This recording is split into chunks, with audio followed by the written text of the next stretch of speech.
Olá, muito boa noite! Bem-vindos à 12ª tertúlia da Astrolusofonia, no seu primeiro aniversário, não é, Luís?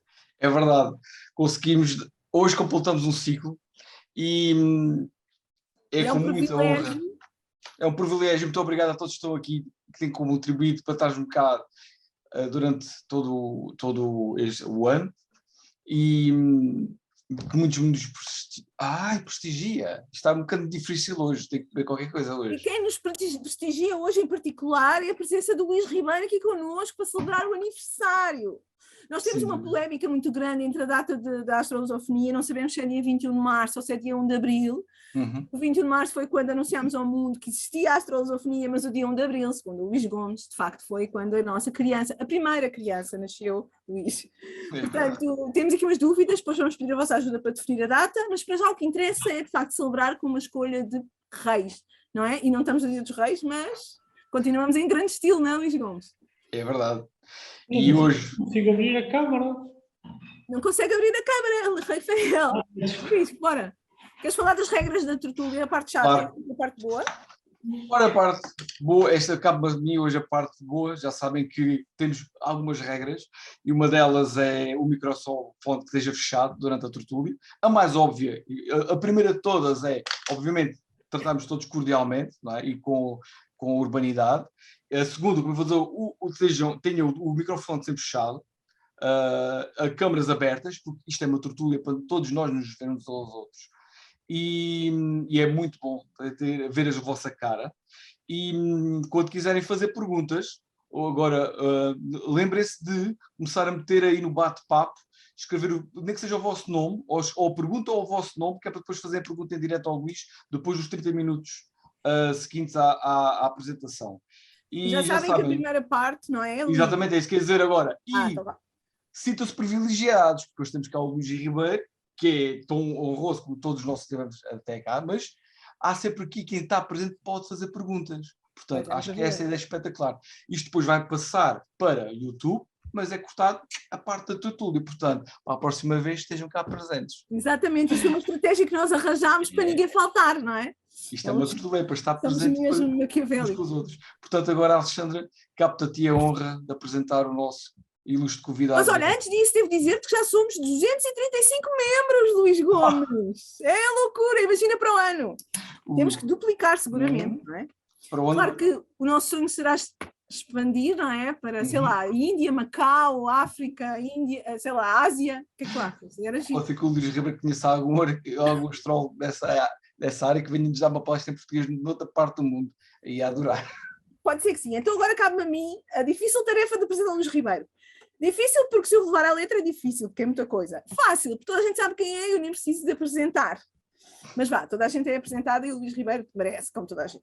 Então, eu nem sei. O que é que eu vos posso dizer? Eu acho que posso começar por dizer...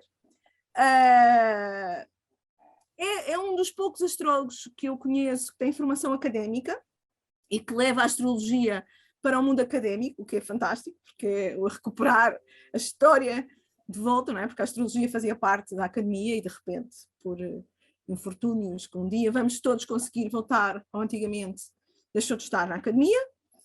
Segundo a minha professora Angélica Ferroni, em 1666, decorei porque é o 666 do diabo, é fácil de decorar, só por isso que eu decorei, na separação do iluminismo, né, da Academia da Ciência. Professora, espetáculo. Mas agora tenho aqui uma resma de livros, é autor de imensos livros super famosos de astrologia, um manual, a Bíblia, eu costumo dizer aos meus alunos que é a Bíblia da astrologia, que é obrigatório, porque está lá tudo em português, super fácil, super resumido, super estruturado, não há de facto que enganar. Já chegou a nível académico ao último grau, que é o doutoramento, que eu tive o privilégio de estar presente, assim como a Angélica e outros mais aqui presentes, e fez uma tese de doutoramento sobre os jesuítas, porque conseguiu provar que os jesuítas ensinavam astrologia publicamente no Colégio Santo Antão. Estou a dizer bem, Luís Ribeiro, para não estar a inventar mesmo. É mais ou menos isto, mas nada melhor do que ler a tese dele. Portanto, esta é a Bíblia que eu vos falava, o Tratado das Esferas, toda a gente conhece, até na minha escola centronália. 90% das pessoas que estão aqui devem ter. Bibliografia obrigatória. Depois temos, complementarmente, evitar fazer isto por ordem, mas agora não dá para ler nada. Temos este livro, que é um anexo e é um manual prático para a aplicação do que é ensinado aqui na Bíblia. E depois consegui encontrar, também tens, todos têm aí para mostrar, Luís. Consegui arranjar este, Luís Gomes, olha a loucura. Olha a Ana Olga também. Conseguiste arranjar esse? Olha a Andrea. Consegui arranjar há 2 semanas ou assim. Que é tipo o primeiro dos primeiros, ainda tinha a abordagem da moderna. Tem este que fiz uso hoje para responder à pergunta do Fernando Guimarães sobre a data de nascimento da Flor Bela. E tenho este, que é ótimo. Ah, também tens. Esse consegui. Foi bastante difícil este. E ainda falta um, que é o regicídio, que ainda não arranjei. Mas uma mulher de fé, não é? Vou conseguir. Mais assim, algo assim importante. Fundou uma escola com a Helena em 99. Estuda astrologia desde 91 em Portugal. Estudou com o Zoller e com a Susan Ward. E deixa ver assim mais coisas. Acho que não há... e tem um projeto académico muito importante, que é o projeto Astro, onde ele estuda as técnicas astrológicas a nível académico, que eu acho muito importante. E claro que esperamos nós não vá parar, Luís, de continuar a escrever imensos livros. Aliás, eu já dei imensas ideias e espero que ele consiga cumprir algumas delas. Hoje vamos ter o privilégio de aprender sobre a história da astrologia em Portugal, que é aqui um tema super interessante e que ninguém sabe, não é? Só o Luís Ribeiro é que sabe. Por isso, Luís, tem a palavra. Já sabe que vamos ser completamente condescendentes com o tempo. Alegadamente seriam só 30 minutos, mas o Luís é o rei, tem o tempo todo. É a festa do aniversário, não é, Luís Gomes? Portanto, eu agora vou chamar Luís ou Luís Gomes e Luís Ribeiro ou Luís Ribeiro, para não haver confusão. E vamos a isso. O tempo é todo seu. Obrigado, Alexandra. Obrigado, Luís. E obrigado pelo convite. É um prazer estar aqui convosco e falar um bocadinho sobre a história da astrologia em Portugal. Obviamente não vamos ter tempo para fazer uma cobertura muito grande, mas queria deixar pelo menos aqui uma ideia, não é? Portanto, os principais temas da astrologia cá. Como a Alexandra disse bem, portanto, isso faz parte da minha vertente académica, não é? Portanto, eu tenho 2 vertentes com as quais me apresento aqui hoje. Uma é a astrologia, como astrólogo, não é? E vocês quase todos me conhecem mais por essa vertente. Mas depois também tenho um trabalho académico que não é ao nível da astrologia prática, obviamente, não é? Portanto, isso seria impossível em termos da academia, mas é a nível da história, ou seja, tentar ao máximo construir a própria história da astrologia e perceber o que é que acontecia desde dos princípios até à atualidade, embora eu me foque especificamente no período moderno, ou seja, aí séculos, final da Idade Média, portanto século XV, XVI, XVII, um bocadinho de Idade Média também, e ultimamente tenho estado a explorar muito isso em Portugal, não é? Porque é uma história ainda por fazer de uma forma consistente em termos académicos. Aí temos aqui a Angélica também, que também estuda tópicos, temas específicos dentro dessa área. Todos nós acabamos por estar depois especializar-nos em determinadas áreas dentro desta vasta informação que é preciso estarmos a descobrir ainda. De maneira que hoje o que eu propus à Alexandra na altura, quando ela me falou nisto, foi trazer aqui um bocadinho o que é que nós sabemos da história em Portugal, pontos importantes e de onde é que ela vem. Eu tinha preparado uma apresentação mais modernizada deste tópico, mas infelizmente o meu computador teve um pequeno problema de última hora, resolveu que ia ficar sem parte visual e, portanto, eu não consegui extrair de lá a apresentação nova, tive que usar uma antiga que tinha de uma exposição que nós fizemos, eu e a Helena fizemos em 2010, a propósito do Congresso Ibérico cá em Portugal. Mas que pelo menos vai ilustrando aquilo que eu tenho para dizer. Ora, vamos lá. Partilhar. Então, 2h42, não é, Luís? Esteja à vontade até às 11h20, não é, Luís Gomes? Ok. Ora bem, então vou falar aqui um pouco da astrologia em Portugal, ou seja, como é que a astrologia existe no território português. Obviamente nós vamos começar um bocadinho antes de Portugal e depois avançamos para Portugal já como existência enquanto país. E vamos começar exatamente na pré-história, não é? Portanto, o que é que nós temos aqui de... Não podemos falar da astrologia na pré-história, mas podemos falar dos vários elementos que nós temos. Alguém está com som. Eu tenho que saber fazer isto. Já está, não é? Ok. Então, estava a falar pré-história, portanto, nós temos no território português e todo o território da Península Ibérica várias construções, vários megalitos, não é, que sugerem que nós temos aqui, portanto, todo um culto ou toda uma essência de cultos que contavam com as observações astronómicas, com marcações de equinócios e temos aqui esta fotografia baseada no cromoleque de Almendros, ao pé de Évora, que tem uma orientação espacial e todo ele é construído, não é? Portanto, virado aos equinócios e com toda uma preparação para haver qualquer tipo de correlação entre os céus e a Terra. E como esse temos muitos, não é? Portanto, os monumentos megalíticos, que não é de toda uma especialidade que eu saiba falar aqui muito, mas há alguns trabalhos interessantes realizados já sobre isso em termos de académicos. Até, por exemplo, lembro-me de um trabalho em que se falava da Serra da Estrela e porque é que a Serra da Estrela tinha esse nome e que provavelmente vem da antiguidade e até se apontava para uma estrela específica, não é? Portanto, que estrela seria como sendo uma estrela específica, e são artigos académicos que vocês podem procurar e muito interessantes de astroarqueologia. E, portanto, temos todo um vasto, digamos assim, grupo de megalitos e de outras estruturas semelhantes espalhados pelo território português e que mostram que, desde tempos pré-históricos, nós temos uma observação do céu. Não será propriamente astrologia, mas será todo um culto e toda uma perspectiva de vida muito baseada na astrologia e na observação dos céus, na vivência dos céus e provavelmente no culto dos céus, não é? Há símbolos solares, há várias coisas, mas obviamente destes tempos nós não temos tanta informação como temos da atualidade e, portanto, o que sabemos é muito parcial. Obviamente, depois temos toda uma fase de gregos e romanos, portanto, portanto, a parte helenística, digamos assim, como nós conhecemos hoje, a parte da astrologia em grego e latim, tanto do Império Romano, e eu estou aqui a dar um salto bastante grande em termos de tempo. Nós temos outras civilizações aqui, nós temos vestígios até de contactos com o Egito e tudo.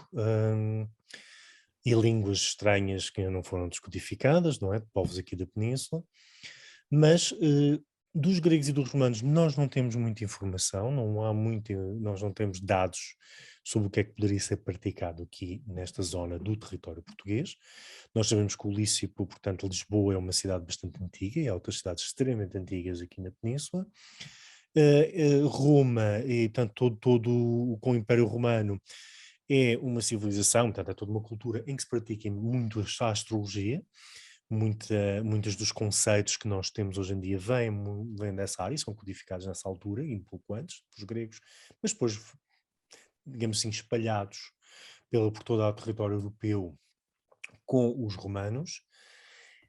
E temos evidências, as poucas evidências que temos, por exemplo, que eu me lembro, é uma estátua dedicada à Urânia, da qual infelizmente nós só temos a mão da estátua com o globo, que sobrevive numa das vilas portuguesas, como vestígio de uma vila portuguesa, e que está no Museu de Arqueologia.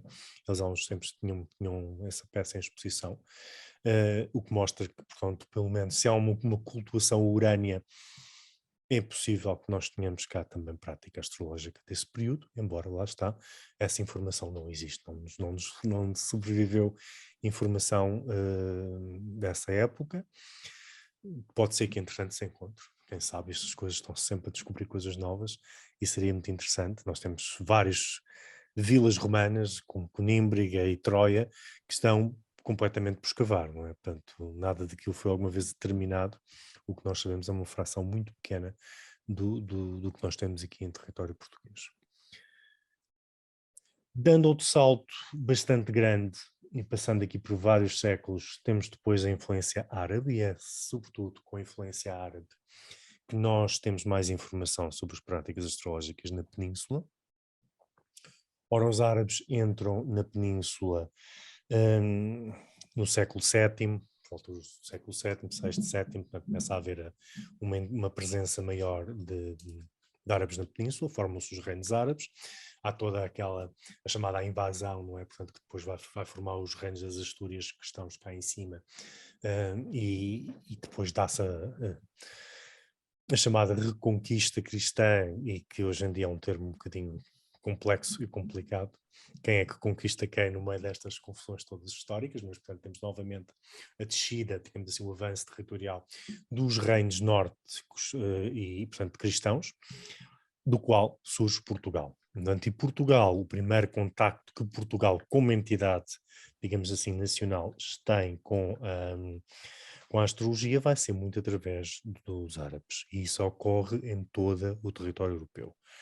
Porque com a queda do Império Romano, a astrologia decai muito a nível europeu. Os reinos cristãos iniciais não têm muito essa codificação, embora Carlos Magno e, portanto, aqueles grandes centros, digamos assim, franceses e alemães da Alta Idade Média tenham astrólogos e tenham pessoas a falar disso e pessoas eruditos, digamos assim, de língua romana e língua grega que têm essa tradição e que conhecem perfeitamente as tradições astrológicas, mas vai ser sobretudo através dos árabes que vão herdar grande parte da cultura e da informação astrológica de Bizâncio, não é? Portanto, como vocês sabem, historicamente, o Império Romano divide-se em dois impérios, o Império Oriental, o Bizâncio, e depois o Ocidental, que depois cai, não é? Portanto, com as chamadas as invasões bárbaras,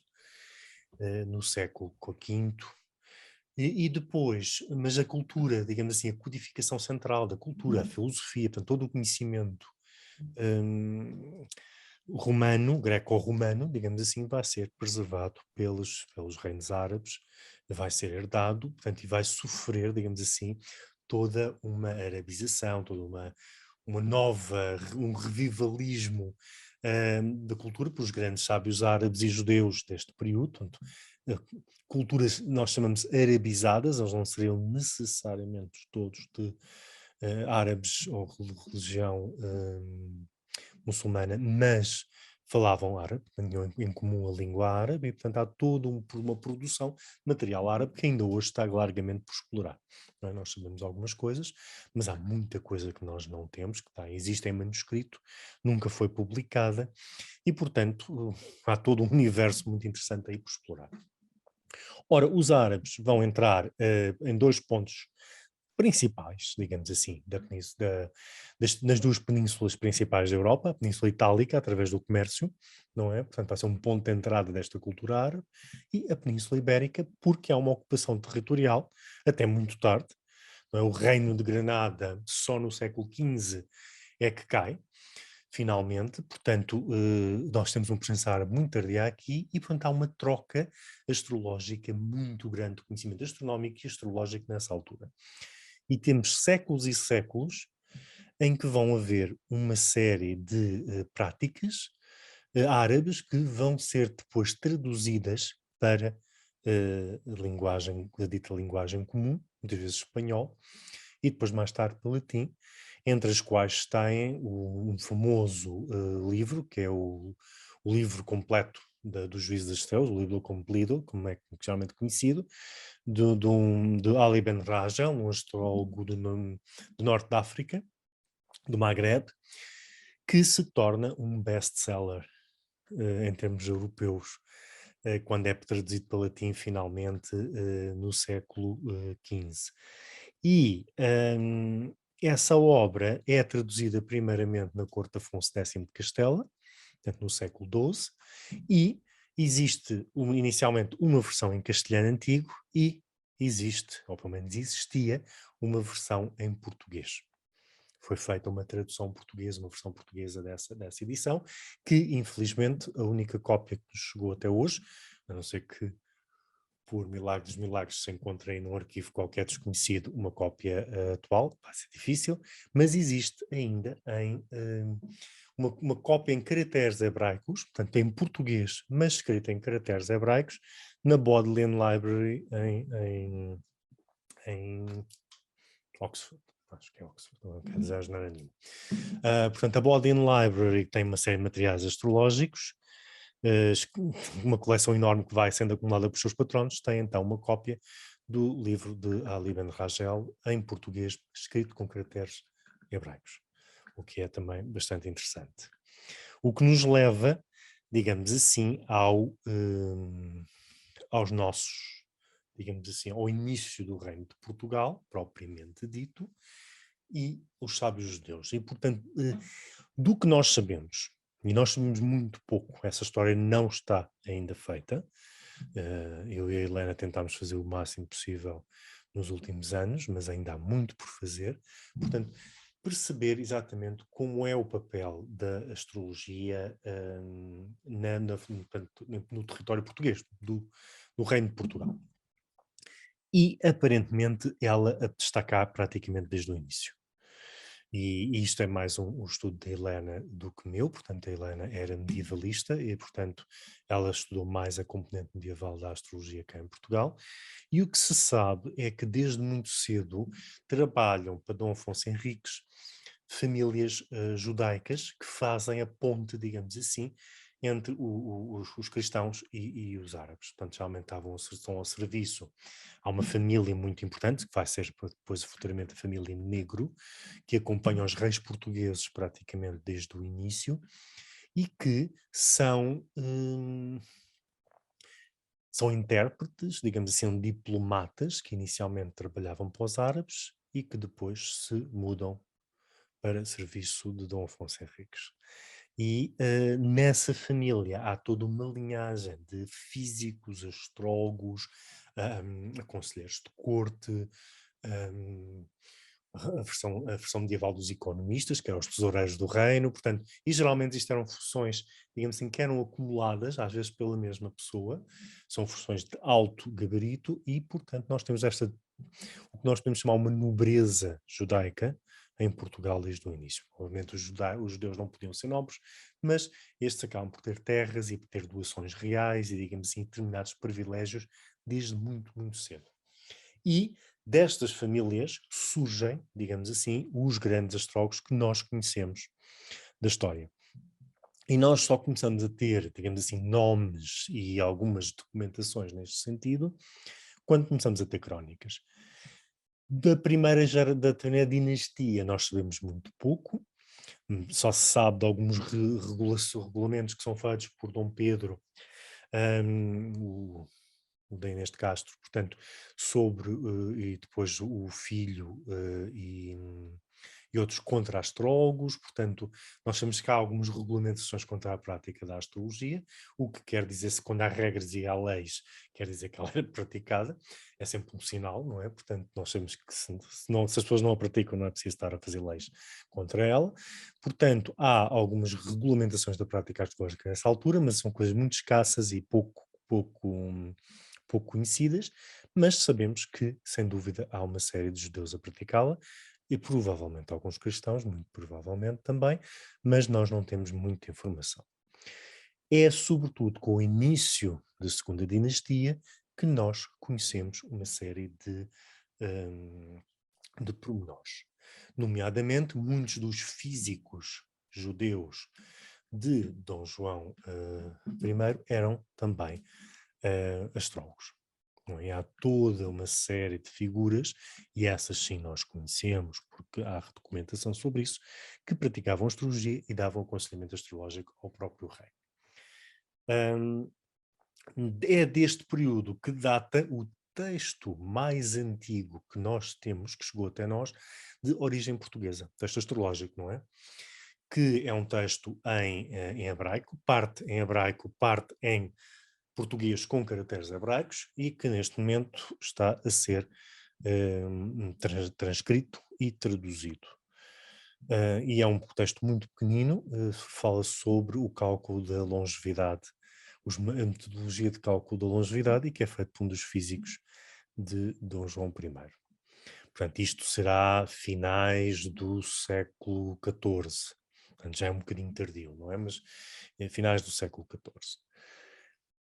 E, portanto, o que nós sabemos da prática astrológica é através destas grandes figuras, não é? Portanto, e são estas figuras que vão ter aqui a tradução. E reparem, porquê estas figuras? Porque, por questões religiosas, a maior parte dos judeus tinham um nível de literacia grande, porque há a necessidade de ler a Torá. Portanto, eles teriam que saber ler e portanto havia uma educação, pelo menos os homens, não é? Nós já sabemos, depois vai haver essa diferenciação muito grande sempre, mas os homens precisavam de saber ler e portanto eles tinham literacia muito grande, tinham uma educação, um nível de educação bastante acima dos cristãos e portanto isso ajudava, digamos assim, a terem estas skills, digamos assim, tanto de matemática, astronómica e outras coisas, que facilitava imenso eles estarem sempre posicionados neste cargo.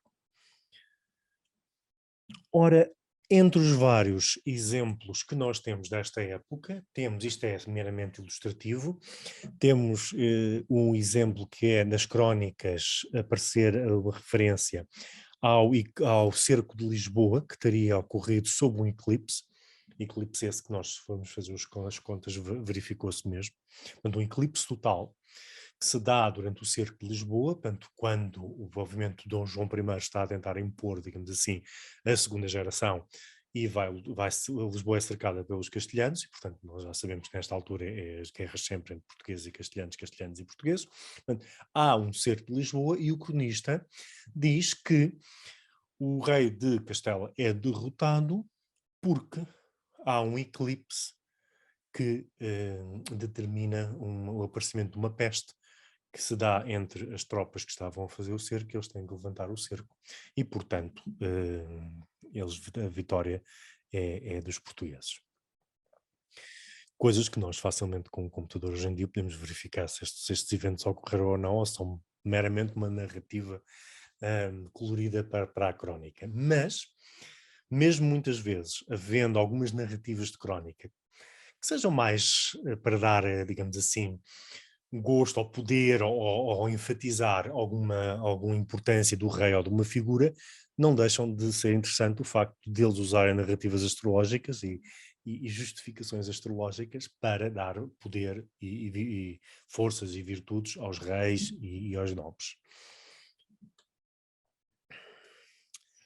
Dentro ainda desta geração, e depois entra a famosa Inquilita Geração, não é? Portanto, a mítica Inquilita Geração de Portugal, em que há muita prática da astrologia e ela aparece imediatamente nas coroações do Dom Duarte e do Dom Afonso V. Portanto, Dom Duarte é filho do Dom João I e depois o Dom Afonso V é o filho do Dom Duarte. E há toda uma narrativa astrológica muito conhecida e vem toda das crónicas. Vocês têm todo um trabalho que a Helena fez sobre isto na tese de mestrado dela, que está disponível online, se vocês quiserem ler. É toda ela sobre as narrativas astrológicas nas crónicas portuguesas e, portanto, podem querer saber um bocadinho mais sobre isto. Mas as coroações de Dom Duarte e Dom Afonso V são particularmente interessantes. A de Dom Duarte é muito conhecida porque o Dom Duarte quer muito rapidamente subir ao trono, quer fazê-lo no dia 15 de agosto, que é o dia da Ascensão de Nossa Senhora, e portanto ele tinha aquela devoção e queria fazer a coroação, e então o mestre Guedelha, que é um dos físicos de corte judeus, vai aconselhar, diz o cronista, que não seria ideal fazer a coroação naquele dia, porque a configuração dos céus não era ideal, para ele esperar um pouco. Ele diz que não, que é naquele dia, e ele diz então pelo menos fazer a coroação depois do meio-dia. Pelo menos esta é a narrativa que o cronista nos dá. E Dom Duarte recusa o conselho porque diz que prefere acreditar na fé cristã do que na astrologia. Não é? Portanto, o físico judeu diz uma coisa que é muito interessante e também me mostra a mentalidade, que é: mas porquê se Deus quer que assim seja? Ou seja, na mentalidade judaica, se Deus criou a astrologia e criou esta ferramenta para nós vermos, digamos assim, o que vai acontecer, porque é que estar a utilizá-la para escolher um momento melhor iria, de alguma forma, contra a vontade divina, não é? Portanto, isso não fazia sentido do ponto de vista judaico.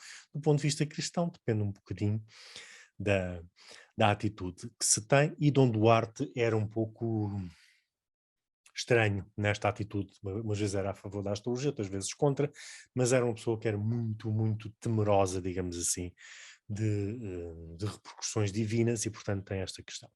E então, o astrólogo diz que então que ele reinaria poucos anos e que os anos que tinha seriam de grandes fadigas e trabalhos, ou seja, que iam ser anos de reinado complicados. E realmente ele reina 5 anos, são realmente muito conturbados politicamente e, sobretudo, por causa da peste, a corte tem que estar sempre a movimentar-se para fugir, digamos assim, aos vários surtos de peste que assolam o país nesta altura. Não tinham as máscaras e as vacinas do Covid e essas coisas todas. Portanto, se hoje é complicado, imagina naquela altura. E então, portanto, é complicado e ele acaba por morrer de peste.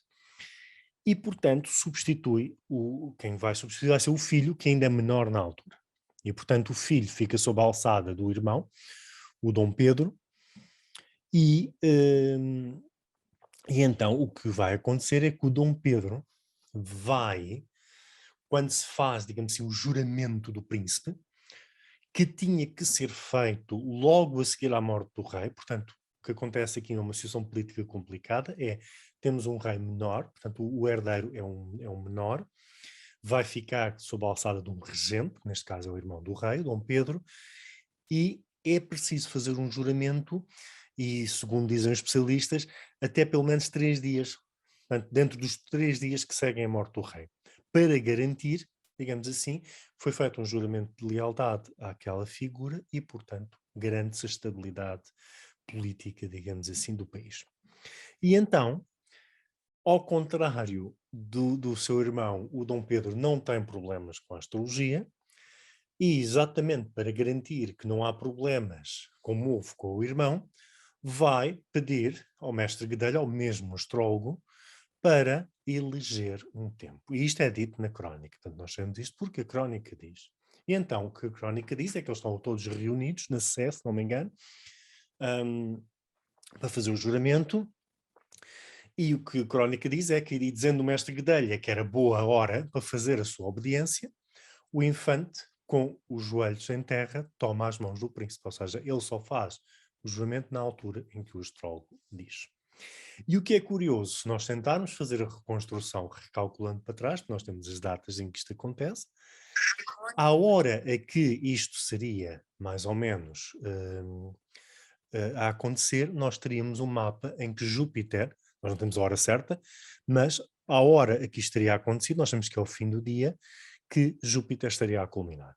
E o que ele vai escolher é um mapa com o ascendente em peixes e com o Júpiter em Sagitário no meio do céu, tanto o regente do ascendente no meio do céu, que de tudo o que ele podia escolher em 3 dias que tinha para trabalhar, era uma boa aposta, não é? Portanto, ele vai seguir as regras básicas a regra de ouro da eletiva, que é, quando não temos uma escolha possível, pôr um planeta benéfico a reger o ascendente, ou num ângulo, ou fazer qualquer coisa positiva. Ele aqui fez a melhor coisa que tinha, que era pôr o regente, o Júpiter, que é o benéfico, a ser o regente do ascendente, e estando ele em Sagitário, seguindo a sua regência, pô-lo no meio-céu, para garantir um bom reinado. E, pelo menos, aqui acho que é das que nós temos mais óbvias de eleições. Outras que existem, sabemos também, mas que são narrativas um bocadinho menos claras, sabemos que há um tal de Frei João de Xira, se não me engano, que na partida da armada para a conquista de Ceuta, que se dá antes, obviamente, no reinado do Dom João I, antes disso, ele faz uma homilia, portanto, uma homilia a dizer da virtude dos homens que agora vão combater, etc. Uma homilia, e termina a homilia, segundo o cronista, com uma justificação astrológica para este feito. E então diz uma coisa curiosa, que é que, na altura, quem estava, digamos assim, presente na altura em que a decisão foi feita para, então, fazer a conquista de Ceuta, que os planetas estavam em boas configurações. Salvo erro, ele diz que o Marte está exaltado em Capricórnio, o Saturno está em Balança, há qualquer, já não me recordo exatamente da história, e portanto que isso daria, digamos assim, consistência, e que os feitos ficariam para a história e que tudo aquilo correria bem. Portanto, ele acaba a homilia e dá uma justificação astrológica para o qual, para descansar, digamos assim, as tropas, que aquilo vai tudo correr bem, porque aquilo foi tudo feito na hora certa, no momento certo, e os céus, digamos assim, literalmente, astrologicamente, estão do lado da conquista portuguesa. Portanto, isto são vários exemplos que nós temos desta altura.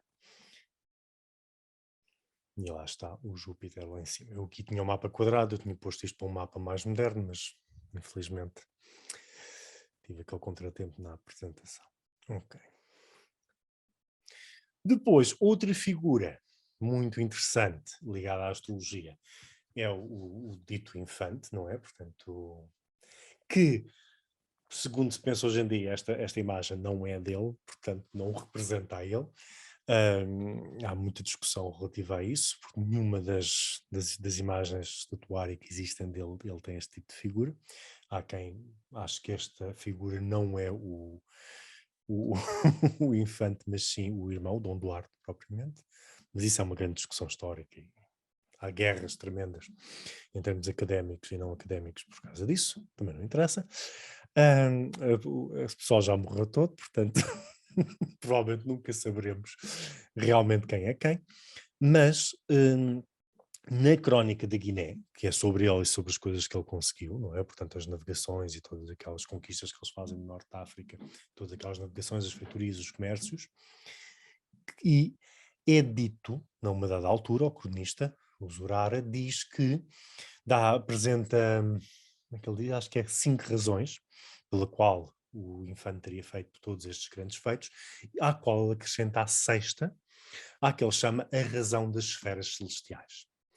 E o que ele faz toda uma narrativa do que seria o mapa astrológico do infante, em que diz, entre outras coisas, que ele teria um Marte bastante forte e, portanto, tinha dado à guerra e à conquista, e que teria Saturno, que ele diz que ele tem Saturno em Balança ou em Aquário, já não me lembro, e que, portanto, seria uma pessoa que procuraria as coisas que estão escondidas aos outros homens, portanto, as descobertas e tudo isso. Portanto, ele faz uma espécie de narrativa em que, segundo a data de nascimento que nós conhecemos do infante, dá mais ou menos ali um mapa aproximado, não é? Nós temos que recordar, acho que o ascendente em Carneiro, exatamente regido por Marte, Marte esse que estaria na casa 11 ou em Aquário, já não me recordo, ao pé de Saturno. Há toda uma narrativa, e se forem ver a Crónica da Guiné, essa narrativa está toda lá, e portanto ele dá-nos uma aproximação do que seria o mapa do infante, obviamente com o filtro de um cronista.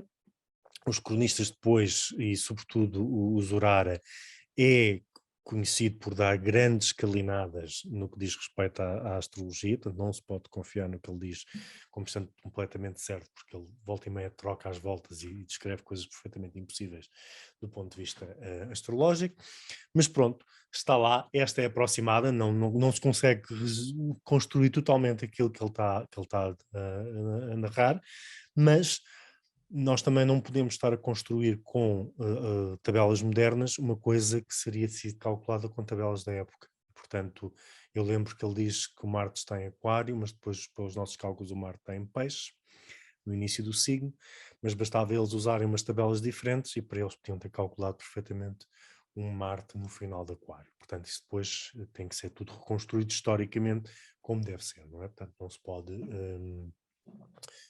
nós já não podemos ver com os nossos olhos aquilo que historicamente está a ser visto com os olhos dos participantes, digamos assim, da época. E então, portanto, este é um ponto importante. Nós sabemos que o infante tinha astrólogos. Há quem avance que a própria navegação e toda a parte de lançamento de barcos e navios também teria componentes astrológicas envolvidas. Não sabemos muito bem, porque há muito mito histórico à volta destas figuras. Aliás, toda a narrativa da inclita geração, portanto, destes irmãos todos, é um bocadinho mítica, não é? E a história portuguesa, sobretudo com todo o Estado Novo, sofre ali uma mitificação e há todo aquele lado dos heróis nacionais do final do XIX e da primeira metade do XX, que é perigosíssima porque depois, historicamente, aquelas figuras não fizeram nada daquilo que eles estão a dizer. É? Portanto, há um perigo muito grande. Uma das mais graves não tem a ver com a história portuguesa, mas tem a ver com a história geral, é aquela história de que o Colombo resolveu navegar por faca a terra era redonda, o que é o maior disparate histórico que alguém podia dizer, porque que a Terra era redonda já se sabia desde a Antiguidade, quer dizer, isso é coisas do século XIX. O século XIX adora em fazer telenovelas históricas, que é uma coisa impressionante, não é? E, portanto, é preciso ter cuidado. Aquilo é mais artes literárias do que propriamente história. E, portanto, muito cuidado com o que se diz nesses textos. E muitos desses textos vão mitificar estas figuras, não é? Como os grandes heróis portugueses, o que se compreende perfeitamente à luz dos valores da época. Era bom ter os heróis nacionais e as grandes figuras históricas, e não deixam de ser, mas há o mito e há a realidade, não é? Que também depois trazer um bocadinho esta história à realidade. Ok. Associada à período das descobertas, digamos assim, em que a geração são os grandes impulsionadores das navegações globais e das descobertas, e sem dúvida Portugal é pioneiro, é uma nação europeia pioneira nesse grande movimento do século XV e depois do século XVI, e portanto os instrumentos também vão refletir isso. Nós aqui temos o astrolábio náutico, que vai ser utilizado sobretudo para os embarques, porque servia apenas para ler a altura do Sol, mas é uma derivação de um astrolábio astronómico, que são mais complexos, que eram, digamos assim, o nosso computador portátil da altura, em que toda a gente que estudasse astronomia e que praticasse astrologia dava muito jeito de ter um, porque os cálculos, por exemplo, dos ascendentes dos sistemas de casa e tudo isso faziam-se em poucos minutos num astrolábio. E depois só tínhamos de ter uma tabela com as posições planetárias e tínhamos um mapa feito facilmente e sem grandes problemas.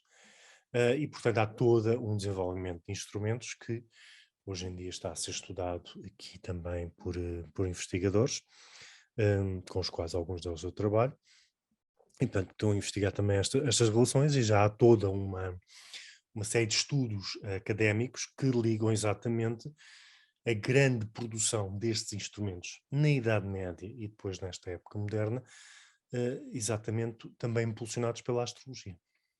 Não é? Portanto, há toda a construção e todos os desenvolvimentos astronómicos são, em grande parte, para duas grandes funções. Calendário, portanto, ou seja, medição do tempo, para a qual nós precisamos de tabelas de Sol, de Lua e de lunações, basicamente, e depois todo o resto dos dados, 90%, digamos assim, dos dados astronómicos, são utilizados para astrologia, basicamente. Alguns para navegação também, mas pouco, não é? Ninguém precisa dos planetas, por exemplo, das posições dos planetas para navegação. Não é porque a Vênus esteja num sítio ou noutro que eles vão navegar para este ou para o leste, ou para a orientação, não é? Pelo menos. Depois, para eleições astrológicas é outra coisa, mas aí entramos outra vez na astrologia e não na navegação propriamente dita. E, portanto, todos os grandes impulsionamentos tecnológicos que a astronomia vai tendo e a matemática, por consequência também, ao longo do tempo, têm como grande motivador, como um dos grandes motivadores, não será o único, obviamente, a astrologia e a prática astrológica. Isso é uma coisa que às vezes é um bocadinho ignorada por historiadores e que às vezes é preciso estar sempre a relembrar que, atenção, que isto não serve para mais nada, a não ser uma coisa astrológica, portanto estamos aqui a fazer um grande alarido sobre uma coisa cuja aplicação é de certeza perceber quem é que vai casar, quando e etc. Portanto, que às vezes choca um bocadinho os historiadores da astronomia, mas factos históricos são factos históricos. E há quem dá para a frente. Agora, dando um grande salto, temos este senhor. E este senhor aqui é muito interessante porque é o primeiro rei português do qual nós temos um mapa astrológico sobrevivente, e quando eu digo mapa astrológico não é saber em que dia e hora é que ele nasceu, mas sim um dos quais nós temos um mapa desenhado e calculado, do qual vocês veem aqui, eu era para trazê-lo todo, mas vocês veem aqui a parte de baixo, portanto o resto do mapa, com marcação das aspectos aqui em baixo. Há uma crónica na Biblioteca Nacional que tem, no primeiro fólio da crónica, o mapa, calculado pelo cosmógrafo Mor da altura, no qual não só faz, estou agora a acabar um paper exatamente sobre isso, no qual não só ele calcula o mapa do Dom Sebastião, mas também faz um cálculo de longevidade. E pela data em que a crónica é escrita, ele já está a fazer a crónica depois do desaparecimento do Dom Sebastião na batalha, na famosa batalha de Alcácer Quibir, e, portanto, aquele cálculo de longevidade é suspeito.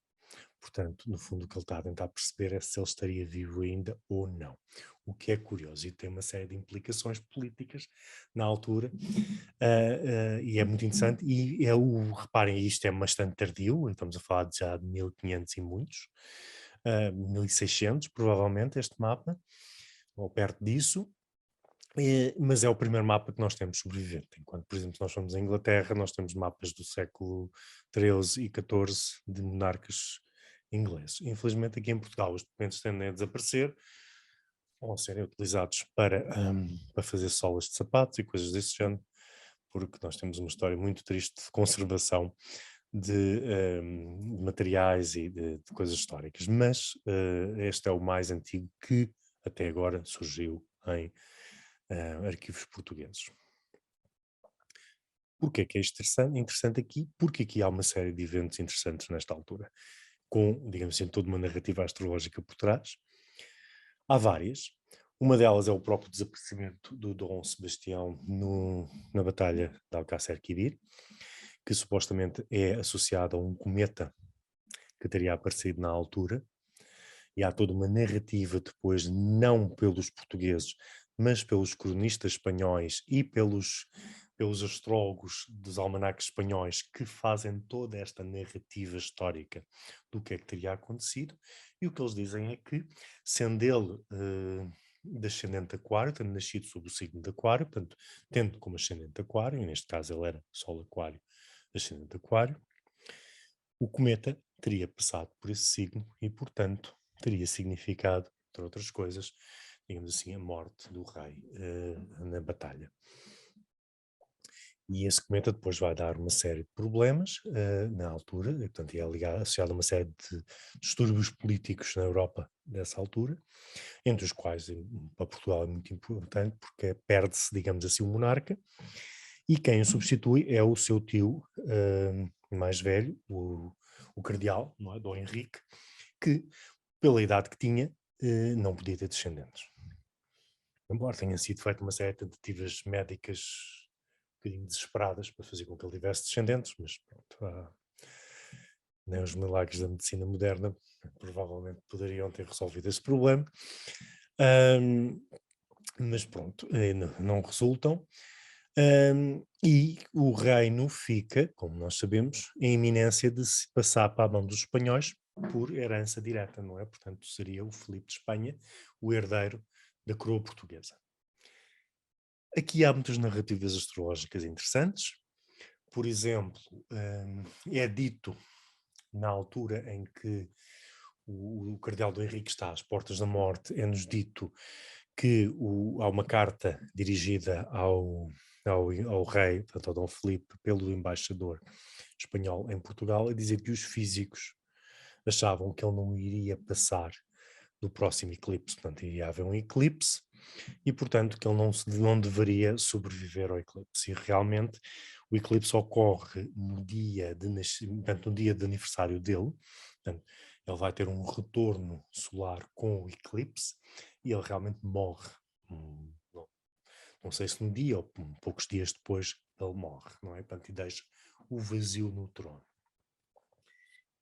Vazio esse que é temporariamente ocupado por António Prior do Crato, que era um dos pretendentes ao trono, que não consegue, que é facilmente derrotado pelas forças espanholas, foge para os Açores, e há também nas crónicas espanholas um dos astrólogos e um dos cronistas que diz que houve um cometa que apareceu em Gêmeos.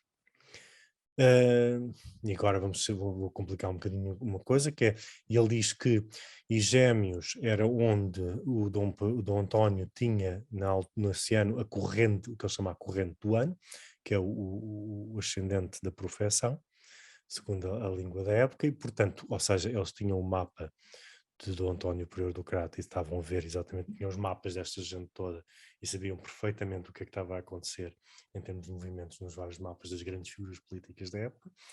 E, portanto, eles dizem que porque o cometa isso estava no ascendente dele, no ascendente da profissão dele, ele sofreu derrota.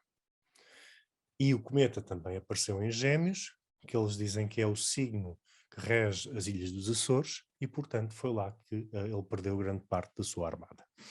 E portanto fazem toda esta narrativa. Portanto, temos a narrativa, várias narrativas astrológicas ao redor de todo este incidente histórico, não é? Ora, Dom Filipe fica como portanto, o rei de Portugal, não é? Portanto, as duas coroas nunca são unificadas num único reino, mas, portanto, estamos sob regência espanhola e vamos estar desde 1582, 82 até 1640, quando se dá a restauração, e toda a restauração, não é? Portanto, toda aquela parte da restauração vai ter uma narrativa astrológica por trás, que nós vamos ver muitos anos mais tarde, sob a pena de António Vieira. António Vieira vai usar muita astrologia nos seus sermões. Portanto, vocês forem lendo os sermões dele, volta e meia aparecem várias coisas astrológicas, cometas, etc. E num deles ele vai repetir algo que é dito por outra figura menos conhecida, Casmac, que era médico de corte, anos mais tarde, em que ele fala do mapa do rei, e então o que eles dizem é que em 1603 há uma supernova, portanto aparece uma estrela nova no céu, no pé do Serpentário, e portanto que uma estrela nova implica um rei novo, e mais ele vai dizer que a estrela erguia-se no ascendente do Dom João IV, portanto do futuro rei, e portanto anunciaria que ele se iria tornar o rei. E portanto e agora há uma série de narrativas muito complicadas, que eu também não vos sei repetir de cor completamente aqui, e que depois isto tem uma coincidência com a conjunção Júpiter-Saturno da época, que é a primeira conjunção Júpiter-Saturno num signo de fogo, em Sagitário, a estrela aparece em Sagitário, o cometa que causou o desaparecimento do Dom Sebastião também desapareceu exato perto daquele grau em Aquário, e portanto esta coincidência de fatores implicaria que haveria a restauração e cria-se, digamos assim, toda uma narrativa astrológica para justificar a criação da nova dinastia portuguesa. Portanto, há todo um suporte dinástico pela astrologia e que vai ser repetido ao longo, digamos assim, do século XVII todo. E é muito interessante e cada vez mais estão a aparecer novos dados sobre isto. Isso faz parte dos meus futuros e espero publicar isso em breve nos meus estudos académicos. Há uma série de fatores que vão aparecendo sobre estas práticas astrológicas, o que é que eles estão a fazer, quem é que eles estão a analisar, etc. Muito giras. Entre elas, Dom Teodósio. Dom Teodósio é uma figura praticamente desconhecida da história portuguesa, não se fala muito nele, porque ele é o primogênito do Dom João IV, portanto, o Dom João IV, em 1640, é Duque de Bragança e torna-se o rei de Portugal, o primeiro da quarta dinastia, não é? Que vai estar no poder até à instauração da República. E Dom Teodósio é o filho primogênito do Dom João IV. Portanto, ele seria o herdeiro do trono, mas, infelizmente, ele morre muito cedo, com 20 e poucos anos. E dele nós sabemos que teria estudado com os jesuítas, eu já lá vou aos jesuítas com mais atenção, teria aprendido a astrologia com um dos jesuítas, um dos professores, dos seus tutores jesuítas, e que ele próprio teria escrito um livro de astrologia, do qual nós conhecemos o título, mas que, infelizmente, ainda teimou a não aparecer nos arquivos. É daquelas coisas que eu, quando vejo arquivos novos, vou sempre à procura para ver se não aparece o manuscrito de astrologia do Dom Teodósio. Seria interessantíssimo, mas pronto.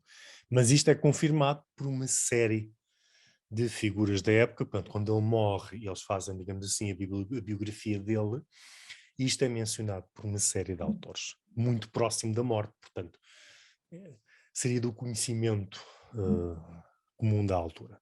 Portanto, não é nenhum mito posterior. e dizia mesmo que há outras narrativas de que ele teria uma espécie de mapa, uma coleção de mapas da família. Portanto, ele teria os mapas da família, não só mapas dos irmãos, mas também dos antepassados.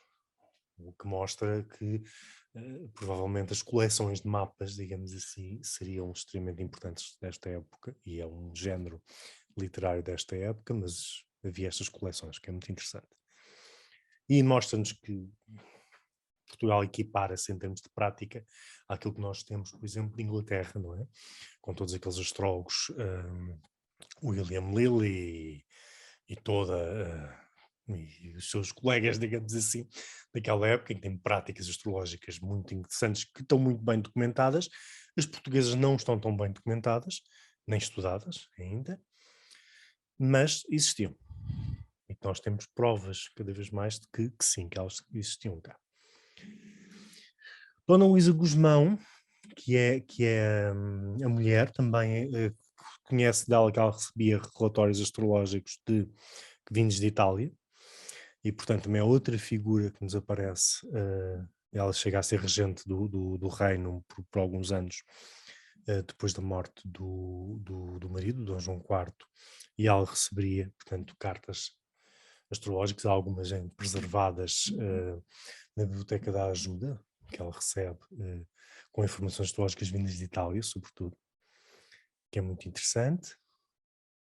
E depois, nesta época, e isto foi o tema do meu doutoramento, nós temos os jesuítas, que os jesuítas, como vocês sabem, portanto, aparecem, ou se não sabem, ficam a saber, aparecem, é uma ordem que é formada em meados do século XVI.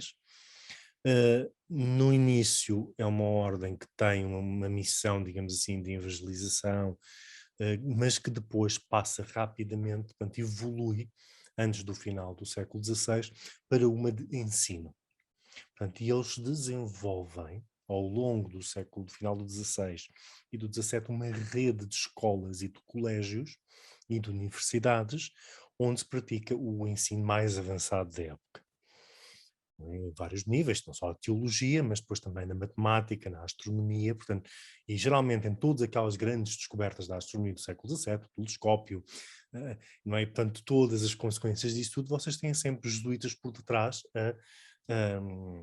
portanto, a observarem isso. E, por exemplo, no caso do Galileu, quando o Galileu faz as primeiras observações de telescópio, portanto,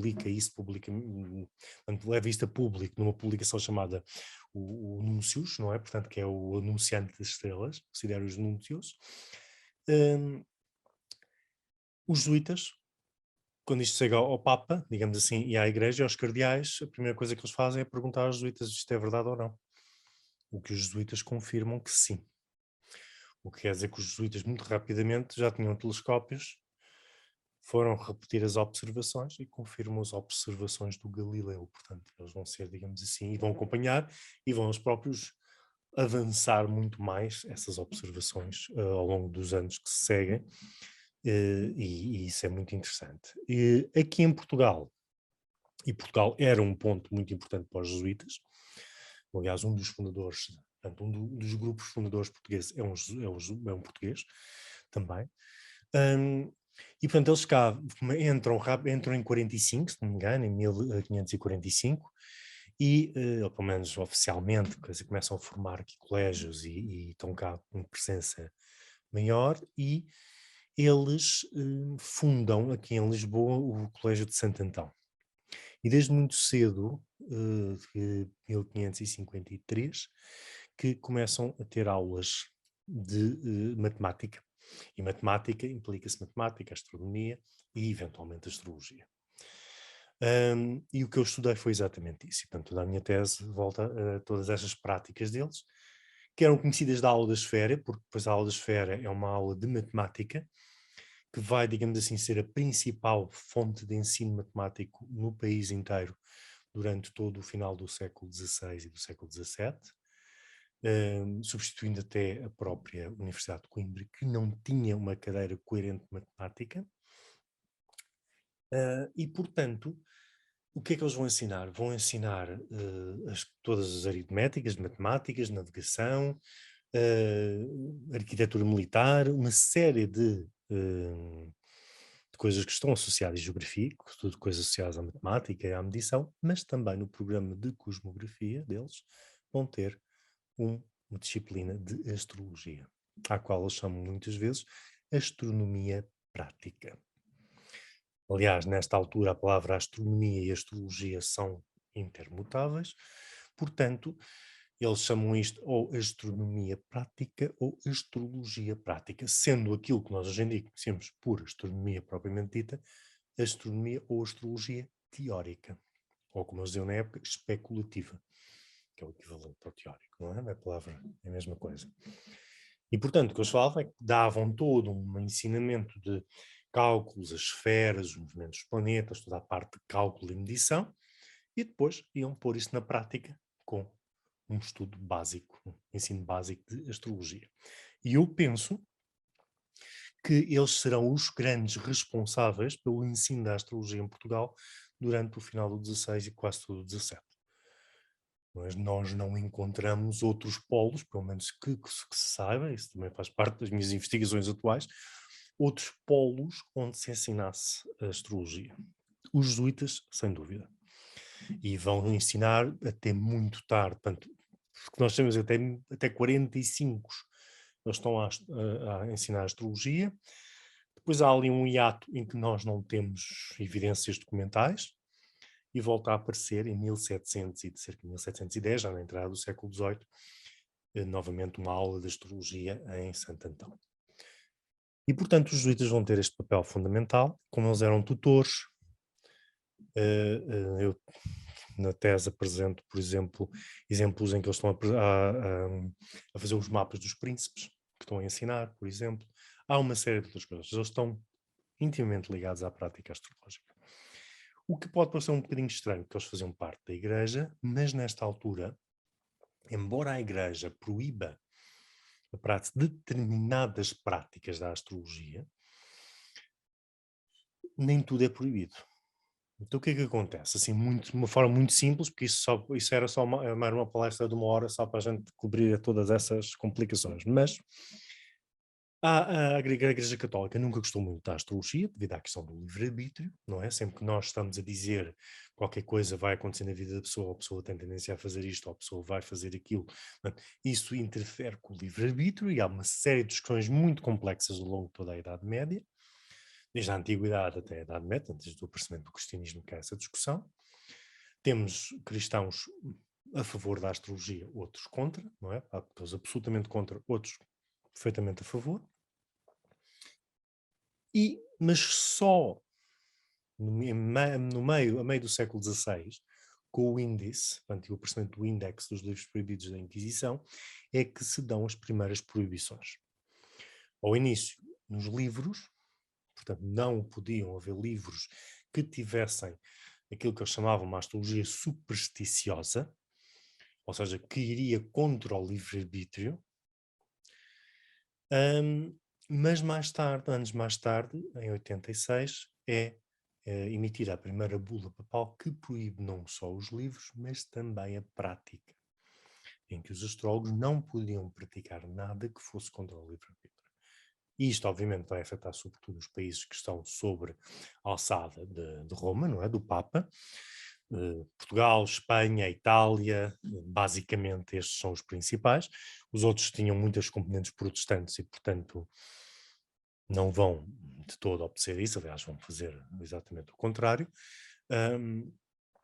E, aliás, há quem diga que estas proibições também são um bocadinho contra determinadas práticas astrológicas nos países protestantes que utilizavam a astrologia como propaganda contra o catolicismo. Depois é uma história muito complicada e nós já sabemos que as pessoas sempre fazem sempre uma contra-informação e a astrologia é facilmente utilizada como arma de arremesso contra alguém. Ainda hoje em dia se faz isso muitas vezes, é preciso ter cuidado.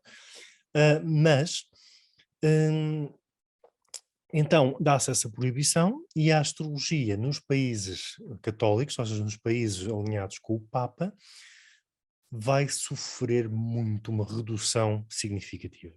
Por exemplo, a astrologia horária, a astrologia das perguntas, é praticamente erradicada, porque qualquer pergunta que vocês façam vai necessariamente contra o livre-arbítrio. Há muito poucas perguntas que se possam fazer que não vão contra o livre-arbítrio, não é? Eu dou sempre este exemplo. Quando vocês perguntam, será que o meu chefe vai-me dar uma promoção, vai-me dar um aumento, e vocês fazem um mapa horário para isso, se o mapa dá uma resposta, seja sim, seja não, essa resposta vai contra o livre-arbítrio, porque o mapa está a antever qual vai ser a decisão que o vosso patrão vai ter.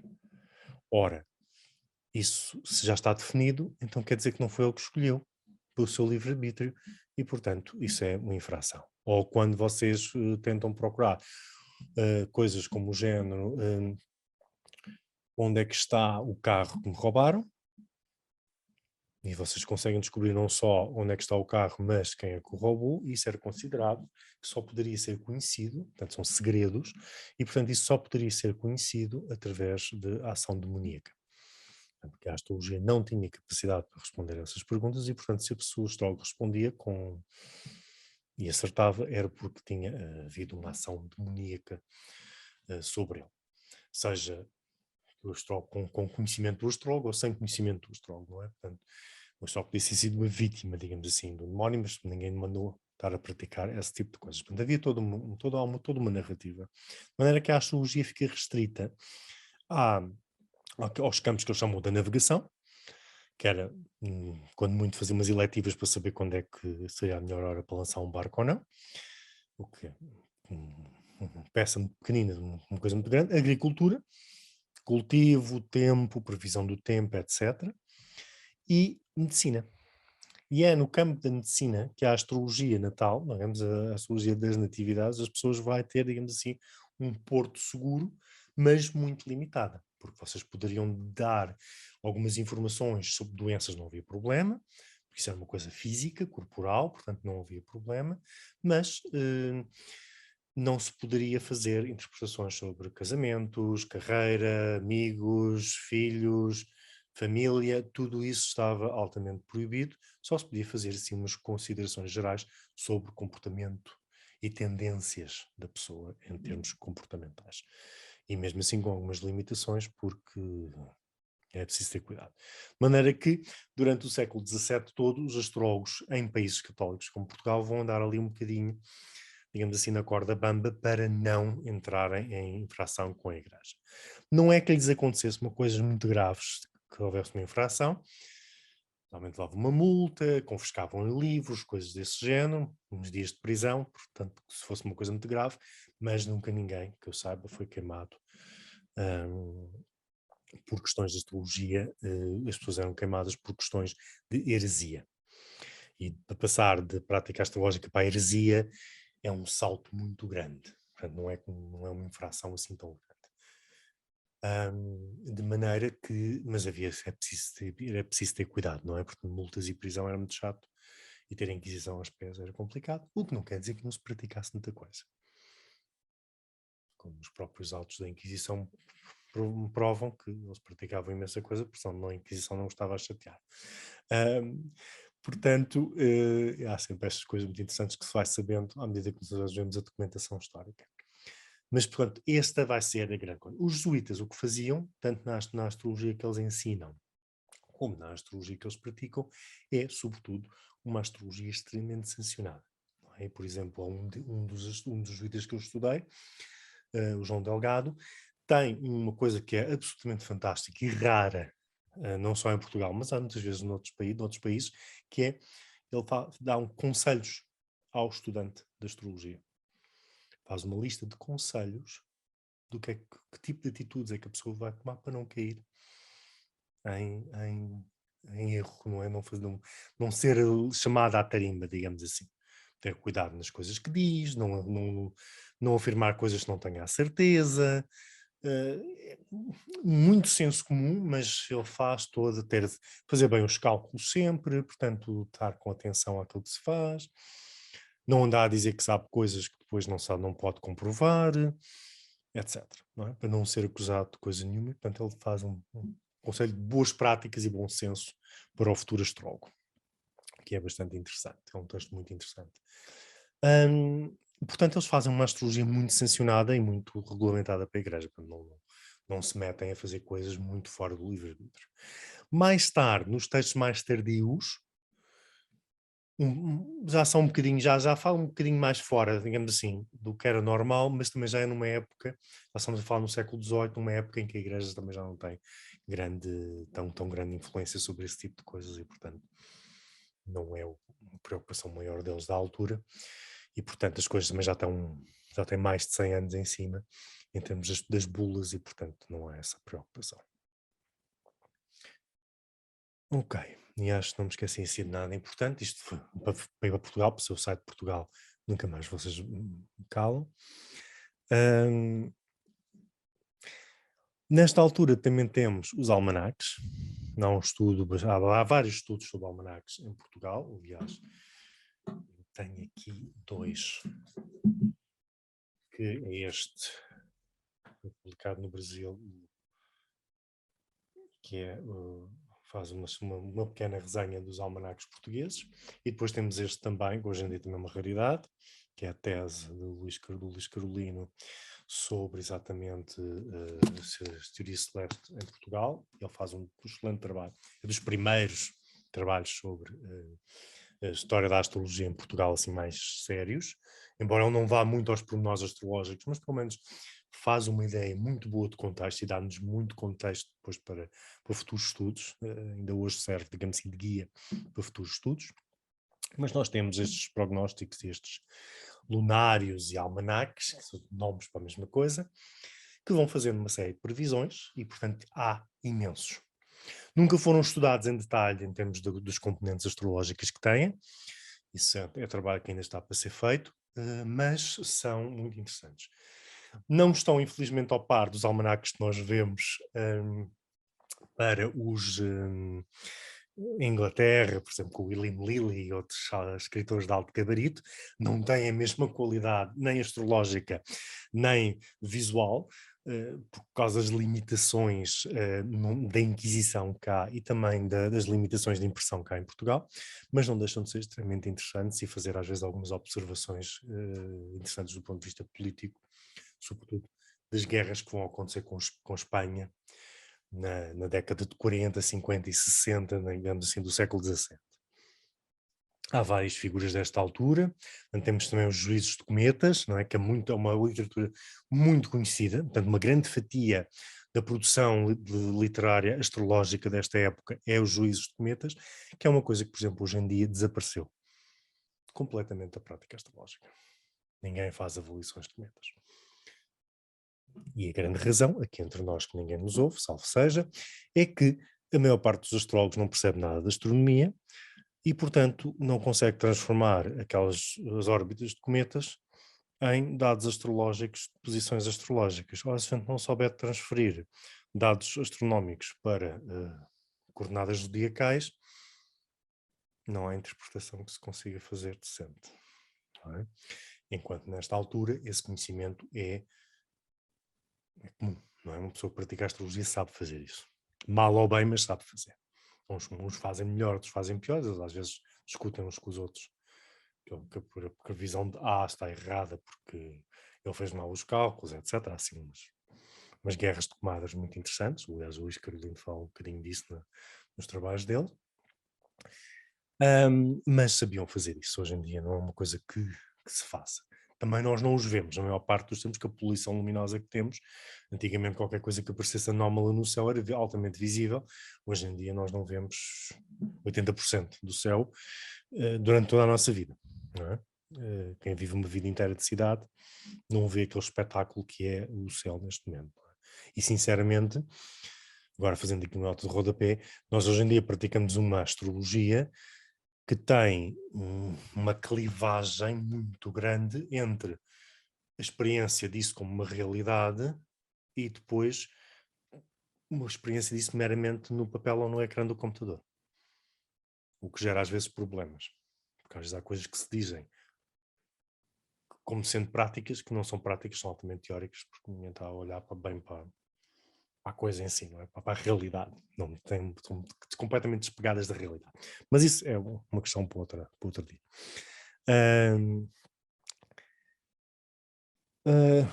Manuel Galeno Lourosa é um desses autores.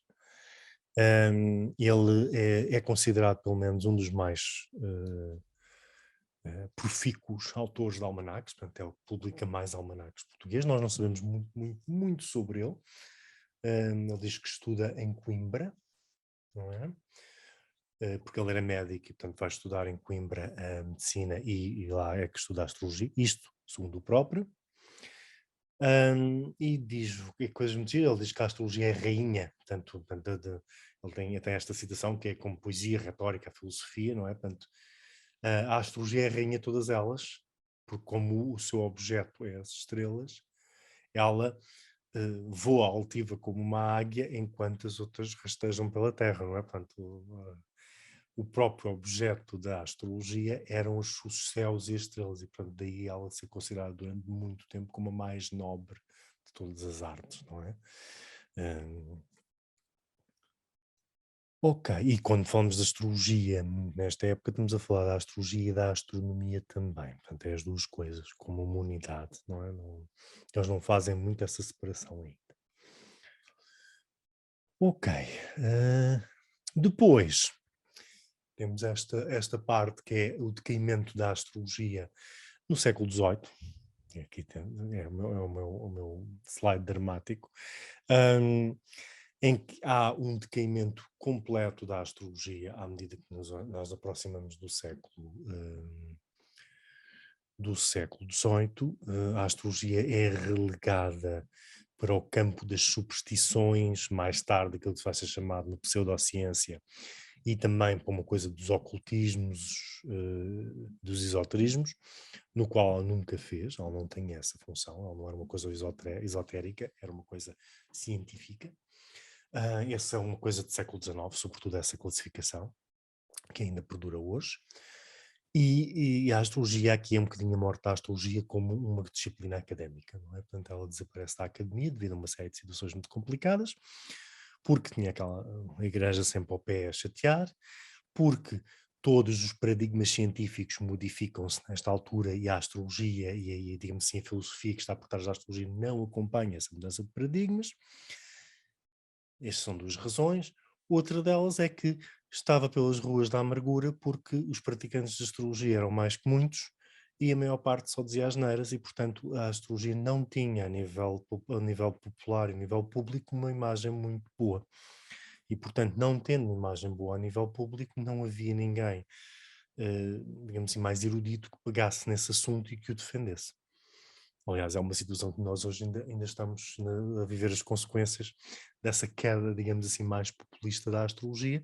E se isso, por um lado, é interessante que a astrologia tenha alguma popularidade, as popularidades às vezes são muito perigosas.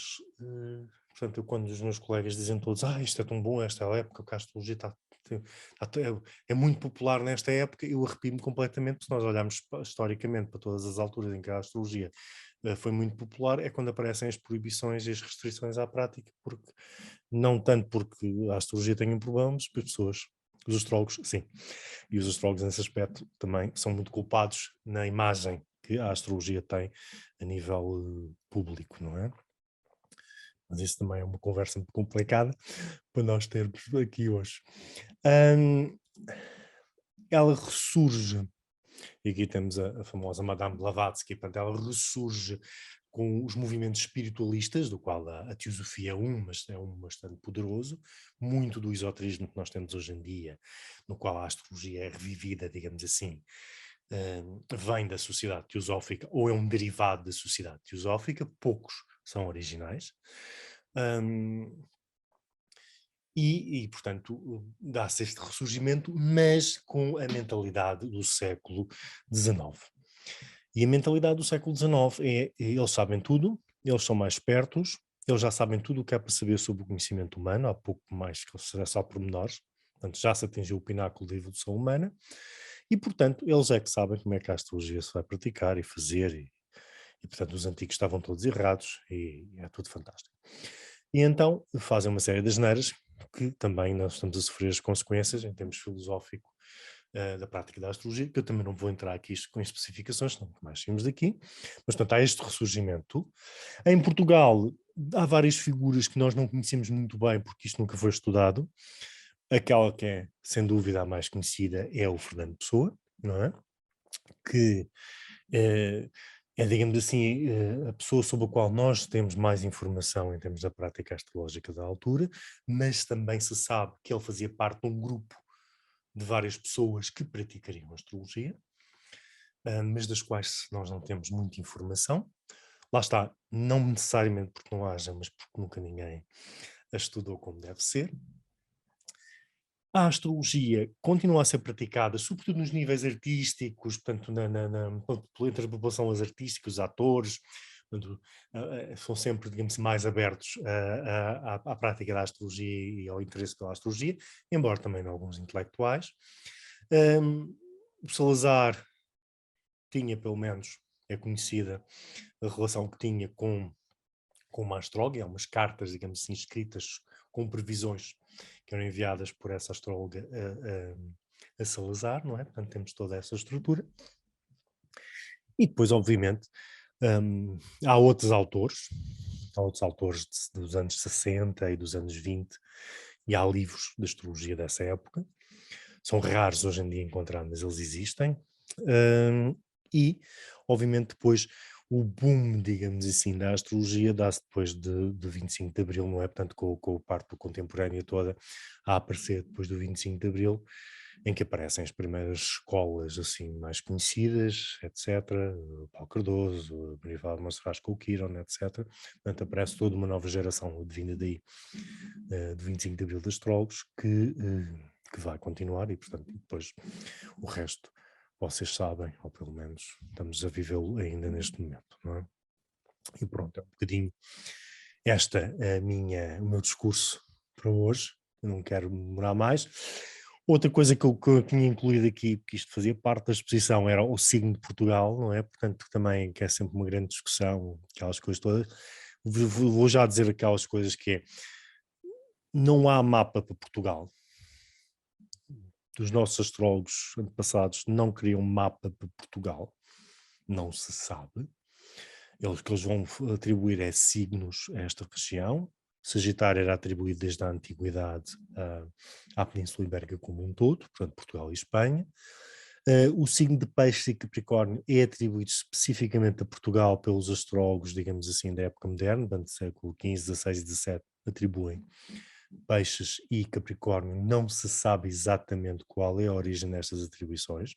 Quando às vezes se diz o signo de Peixe é atribuído por Ptolomeu a Portugal, não é verdade. O Ptolomeu só diz que a Península Ibérica é Sagitário, não fala de peixes. Peixes é uma coisa que aparece mais tarde, não sei exatamente quando, por acaso gostava de saber quando é que aparece essa atribuição. E depois, obviamente, eu não vos vou mostrar aqui todas, não temos tempo, as cidades. Havendo, desta época, uma listagem maior de cidades, Lisboa é sempre dado ou Caranguejo ou Balança, mas há mais. Por exemplo, Setúbal é dado o Caranguejo, Beja também, aliás, Caranguejo aparece muito em Portugal, todo o Algarve é atribuído Caranguejo, com Lolé, Tavira, Castro Marim, Alcotim, Capricórnio, Faro, Peixes e Sagitário. Aqui Serpa, Moura, a Sagitário e aqui a Touro, no caso de Moura. Depois esta zona interior do Alentejo, de Extremadura, é toda Touro. A Évora é Sagitário, o Porto é Peixes, Braga é Escorpião. As mais antigas são sempre Lisboa e Braga, são sempre mencionadas nos livros astrológicos, Braga como Escorpião e Lisboa ou como Balança ou como Caranguejo, ou às vezes os dois. Depois há o Coimbra, se eu não me engano, é Balança. E não há muito mais, não sabemos muito mais, infelizmente. Mas esta informação existe. É perfeitamente desconhecida dos astrólogos atuais, mas está nos livros antigos, se souberem procurar. E eu ia dizer que faltou falar da Academia dos Estudos Astrológicos. Oh, Luís, muito obrigada, foi maravilhoso. Eu nem fazia ideia que havia, com tantas cidades, havia cada signo. Por acaso não sabe daquela zona do centro energético português, que falam tanto a nível espiritual. Qual será? Ali a zona de Dornos, Tomares, Templários. Para peixes. Não. Não? Bem, eu pelo menos fico a saber que estou em casa. Exato, eu lembro-me disso, tu voltas em Caranguejo. Eu acho que Tomar não é listado.